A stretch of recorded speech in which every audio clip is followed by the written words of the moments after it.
ರಾಜ್ಯದಲ್ಲಿ Prajwal pen drive ವಿಚಾರ ಸಾಕಷ್ಟು ಹಲ್ಚಲನ್ನು ಎಬ್ಬಿಸ್ತಾ ಇದೆ. ಈ ವಿಚಾರ ರಾಜಕೀಯ ಕೆಸರೆಚಾಟಕ್ಕೂ ಕೂಡ ಶುರುವಾಗಿದೆ. ಹಾಸನದಲ್ಲಿ ಪ್ರತಿಭಟನೆ ಮಾಡೋದಕ್ಕೆ ಮುಂದಾಗಿರುವಂತಹ ಕಾಂಗ್ರೆಸ್ ಪಾಳೆಯ ಈ ವಿಚಾರವಾಗಿ ನೋಡಿ, ರಾಜ್ಯದಲ್ಲಿ ಪ್ರಜ್ವಲ್ ಪೆನ್ ಡ್ರೈವ್ ಹಲ್ಚಲ್ ವಿಚಾರ ಪ್ರಮುಖವಾಗಿ ಸಾಕಷ್ಟು ಸದ್ದು ಮಾಡ್ತಾ ಇದೆ. ಹಾಸನದಲ್ಲಿ ಕಾಂಗ್ರೆಸ್ ಪ್ರಾಯೋಜಿತ ಪ್ರತಿಭಟನೆ ಅಂತ ಹೇಳಿ ಎಚ್.ಡಿ. ಕುಮಾರಸ್ವಾಮಿ ಅವರು ಗಂಭೀರವಾದಂಥ ಆರೋಪವನ್ನು ಮಾಡಿದ್ದಾರೆ. ಮೈಸೂರಿನಲ್ಲಿ ಮಾಜಿ ಸಿಎಂ ಎಚ್.ಡಿ. ಕುಮಾರಸ್ವಾಮಿ ಅವರು ಮಾಡಿರುವಂಥ ಆರೋಪ ಇದು. ಅಂಗನವಾಡಿ ಕಾರ್ಯಕರ್ತರನ್ನ ಅವರ ನೇತೃತ್ವದಲ್ಲಿ ಪ್ರತಿಭಟನೆ ಮಾಡೋದಕ್ಕೆ ಮುಂದಾಗಿದೆ ಸರ್ಕಾರದ ಪ್ರಾಯೋಜಕತ್ವದಲ್ಲಿ ಪ್ರತಿಭಟನೆ ಮಾಡ್ತಾ ಇದ್ದಾರೆ ಅಂತೇಳಿ ಮೈಸೂರಿನಲ್ಲಿ ಗಂಭೀರವಾದಂಥ ಆರೋಪವನ್ನು ಮಾಡಿದ್ದಾರೆ ಎಚ್.ಡಿ. ಕುಮಾರಸ್ವಾಮಿ ಅವರು. ಏನು ಮಾತಾಡಿದ್ದಾರೆ ಕೇಳಿ.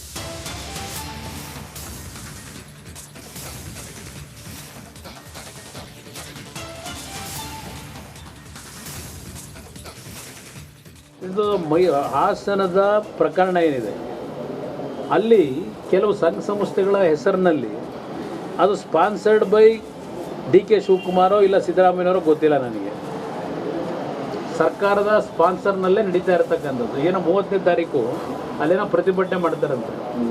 ಆ ಪ್ರತಿಭಟನೆಗೆ ಅಂಗನವಾಡಿಯ ಹೆಣ್ಣು ಮಕ್ಕಳನ್ನ ಕರ್ಕೊಂಬರ್ಬೇಕು ಅಂತ ಹೇಳಿ ಒಂದೊಂದು ಭಾಗಕ್ಕೆ ಇಷ್ಟು ಜನ ಕರ್ಕೊಂಬರ್ಬೇಕು ಅಂತ ಹೇಳಿ ಸೂಚನೆ ಕೊಟ್ಟಿದ್ದಾರೆ ಅಂತಕ್ಕಂಥದ್ದನ್ನು ಕೆಲವು ಅಧಿಕಾರಿಗಳು ನನ್ನ ಗಮನಕ್ಕೆ ತಂದರು. ಇವ್ರ ಯೋಗ್ಯತೆಗೆ ಇವತ್ತು ಈ ರೀತಿಯ ಸರ್ಕಾರದ ದುರುಪಯೋಗ ಪಡಿಸ್ಕೊಳ್ಳೋದ್ರ ಮುಖಾಂತರ ಅಧಿಕಾರವನ್ನು ಅಂಗನವಾಡಿ ಕಾರ್ಯಕರ್ತನ ಕರ್ಕೊಂಡೋಗಿ ಇವರ ಸ್ಪಾನ್ಸರ್ಶಿಪ್ನಲ್ಲಿ ಧರಣಿ ಮಾಡ್ತಕ್ಕಂಥ ಇಂಥ ಒಂದು ಹೀನಾಯ ಪರಿಸ್ಥಿತಿ ಈ ಪಕ್ಷಕ್ಕೆ ಬಂದಿದೆಯಲ್ಲ ಅಂತಕ್ಕಂಥದ್ದು ನನಗೆ ಆಶ್ಚರ್ಯ ಆಯಿತು. ಇದು ಹಾಸನದ ಪ್ರಕರಣ ಏನಿದೆ, ಅಲ್ಲಿ ಕೆಲವು ಸಂಘ ಸಂಸ್ಥೆಗಳ ಹೆಸರಿನಲ್ಲಿ ಅದು ಸ್ಪಾನ್ಸರ್ಡ್. ನಡಿ ಈಗ ಶುರು ಮಾಡೋಣ.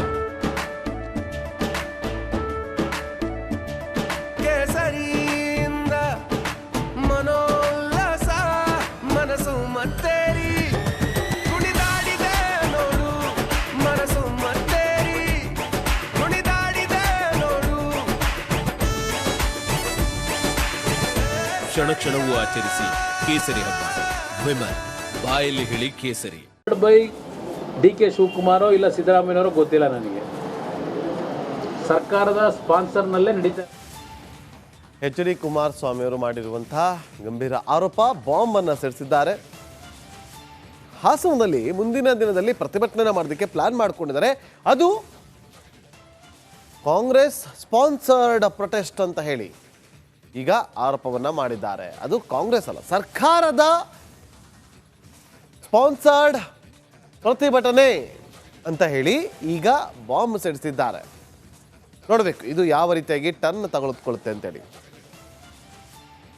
ಸಾಕಷ್ಟು ಚರ್ಚೆಗಳಾಗ್ತಾ ಇದೆ. ಇವತ್ತು ತನಿಖೆ ನಡೀತಾ ಇದೆ. ತನಿಖೆ ನಡೀತಾ ಇರುವ ವಿಚಾರವಾಗಿ ಯಾರು ಕೂಡ ಮಾತಾಡ್ತಾ ಇಲ್ಲ. ಆದರೆ ಪ್ರಜ್ವಲ್ ರೇವಣ್ಣ ಯಾವಾಗ ಬರ್ತಾರೆ, ಎಲ್ಲಿದ್ದಾರೆ ಅನ್ನೋ ಪ್ರಶ್ನೆಗಳು ಬೇಗ ಬಂದು ತನಿಖೆಗೆ ಹಾಜರಾಗು ಅಂತೇಳಿ ಕುಮಾರಸ್ವಾಮಿ ಹೇಳಿದ್ದಾರೆ. ಇದರ ನಡುವೆ ಪ್ರೊಟೆಸ್ಟ್ ನಡೆಸೋದಕ್ಕೆ ಕಾಂಗ್ರೆಸ್ ಪ್ಲಾನನ್ನು ಮಾಡಿಕೊಂಡಿತ್ತು. ಆ ಪ್ರೊಟೆಸ್ಟ್ ಏನಿದೆಯಲ್ಲ, ಪ್ರತಿಭಟನೆ ಇದೆಯಲ್ಲ, ಅದು ಸರ್ಕಾರದ ಪ್ರಾಯೋಜಕತ್ವದಲ್ಲಿ ಪ್ರತಿಭಟನೆ ಮಾಡ್ತಿದ್ದಾರೆ ಅಂತೇಳಿ ಗಂಭೀರವಾದಂಥ ಆರೋಪವನ್ನು ಮಾಡಿದ್ದಾರೆ. ಆ ಮೂಲಕ ಸರ್ಕಾರದ ವಿರುದ್ಧ ಬಾಂಬ್ ಸಿಡಿಸಿದ್ದಾರೆ ಎಚ್.ಡಿ. ಕುಮಾರಸ್ವಾಮಿ ಅವರು.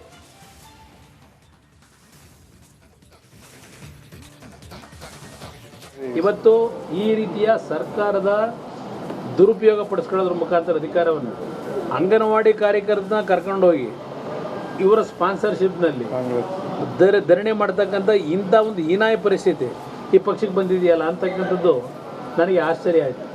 ಇದು ಹಾಸನದ ಪ್ರಕರಣ ಏನಿದೆ, ಅಲ್ಲಿ ಕೆಲವು ಸಂಘ ಸಂಸ್ಥೆಗಳ ಹೆಸರಿನಲ್ಲಿ ಅದು ಸ್ಪಾನ್ಸರ್ಡ್ ಬೈ ಡಿ.ಕೆ. ಶಿವಕುಮಾರೋ ಇಲ್ಲ ಸಿದ್ದರಾಮಯ್ಯನವರೋ ಗೊತ್ತಿಲ್ಲ ನನಗೆ. ಸರ್ಕಾರದ ಸ್ಪಾನ್ಸರ್ನಲ್ಲೇ ನಡೀತಾ ಇರತಕ್ಕಂಥದ್ದು. ಏನೋ 30ನೇ ತಾರೀಕು